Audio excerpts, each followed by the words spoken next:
pull up a chair. Let's talk for a second about the exact moment you get what you've been working so hard for. Imagine standing on a global stage, having achieved the highest office possible, and still wondering when someone is going to tap you on the shoulder and say, "Excuse me, you don't belong here." Former First Lady Michelle Obama admitted to feeling exactly this way. It's called the imposter phenomenon. Today, we're going to look at why the minds of highly successful people actively reject their own brilliance, and how you can stop treating your success like a threat. If you know this feeling, you are far from alone. Depending on how it's measured, research shows that between 9% and 82% of people will experience this at some point. It is highly correlated with depression, anxiety, and burnout. But the first thing we must get straight is this. It is not a recognized psychiatric disorder, and it is not a personal defect. In fact, psychologists prefer the original term, the imposter phenomenon, because calling it a syndrome unfairly implies that your brain is broken. In reality, your mind and body are just reacting to a highly complex, high-pressure world.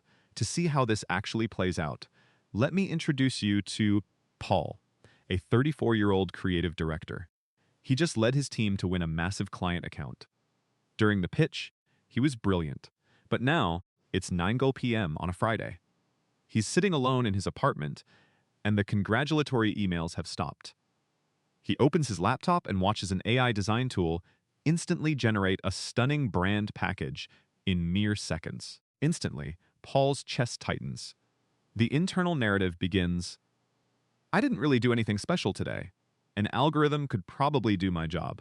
It's only a matter of time before they realize they promoted the wrong person.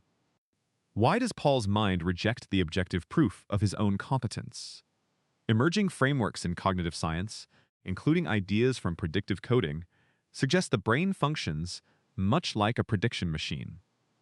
It constantly generates mental models of the world and the self to reduce uncertainty and surprise. If Paul grew up in an environment where praise was tied to perfection, his brain likely developed a strong baseline expectation that he is fundamentally inadequate or one mistake away from being exposed. Because the brain prioritizes predictability, it can assign significant weight to this negative self-model. When undeniable success arrives and contradicts it, the brain sometimes struggles to update the model.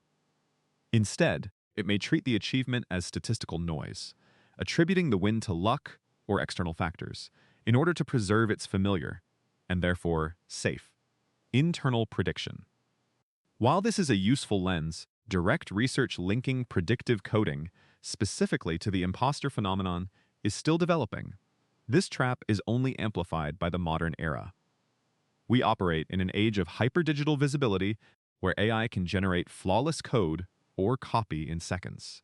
This pressure to prove our unique human competence makes the brain struggle to predict our value even harder. But why does Paul's anxiety spike when the applause ends and things get quiet?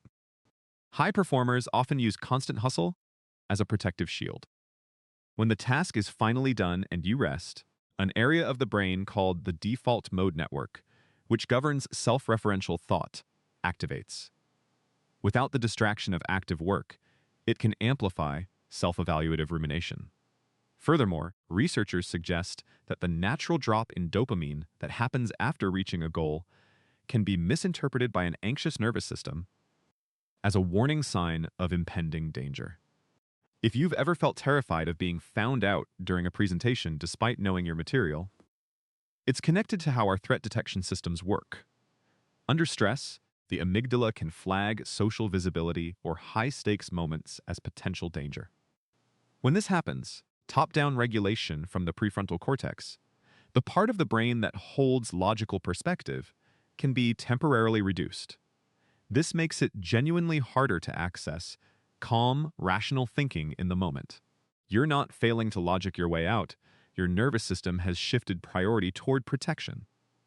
But we have to acknowledge a critical nuance. It is not always just in your head. For decades, the imposter phenomenon was treated as an individual flaw. But recent research in social and organizational psychology argues that feeling like a fraud is often a perfectly normal psychological response to a dysfunctional environment. This is a concept researchers are now calling imposterization. If you are a woman, a person of color, or a marginalized individual operating in a space where you are historically underrepresented, you likely face persistent, subtle stereotyping and systemic bias. Your workplace culture may implicitly signal that you do not naturally fit the mold of a leader. You might lack mentors, face unequal pay, or have your ideas overlooked in meetings. When the world around you continuously hints that you don't belong, you internalize it.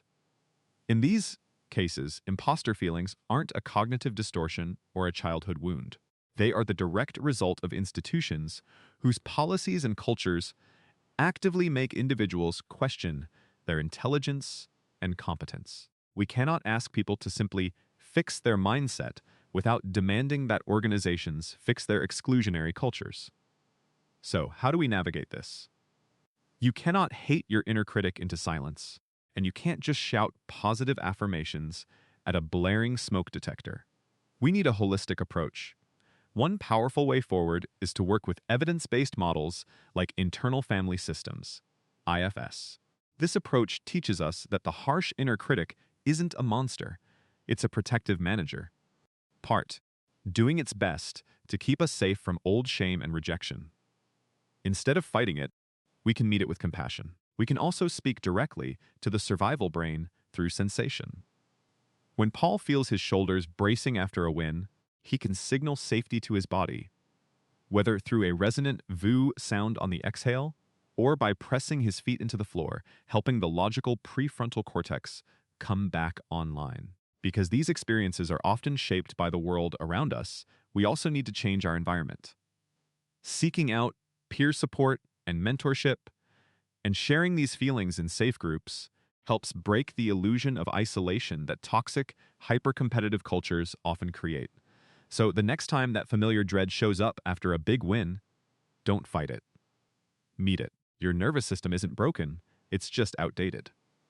With a little grace, some attention to your body, and the willingness to change the environments that keep the fear alive, you can rewrite the old code. Eventually, the quiet after victory stops feeling like a threat. It becomes proof that you finally belong. Have you experienced this before? Let me know in the comments what helped you, or what still feels hard. I read all of them.